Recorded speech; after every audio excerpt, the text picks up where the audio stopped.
Hello दोस्तों, हमारे YouTube में आप लोग का स्वागत है। प्रणाम, नमस्कार।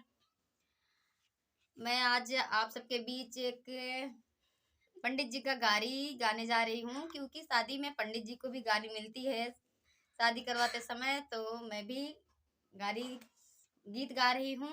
तो आप लोग, पंडित जी कोई भी हो, नाराज मत होना।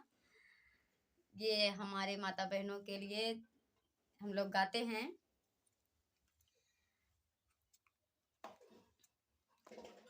राशि रास से बैठावा, गुड़ गुड़ से मिलावा, जोड़ी शादी करवावा, सुना पंडित हो।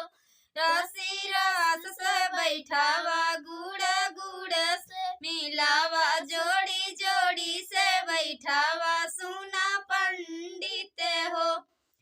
जैसे कुआं में के काई, वैसे पंडित के माई, सुना पंडित हो।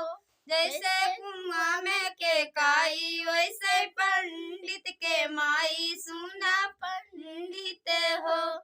जैसे खेते में के चक्का, वैसे बाभना ऊ चक्का, सुना बाभन हो।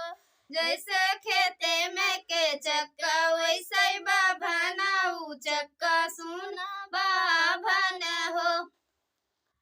जैसे बांस के कईनिया, वैसे पंडित के बहिनिया, सुना पंडित हो।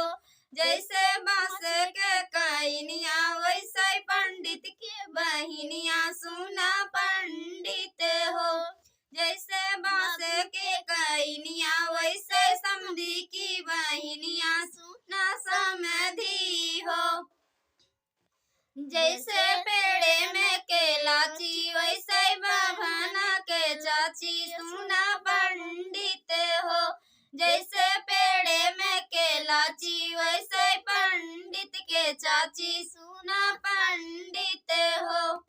राशि रास से बैठावा, गुड़ गुड़ से मिलावा, शादी जोड़ी करवा, सुना पंडित हो।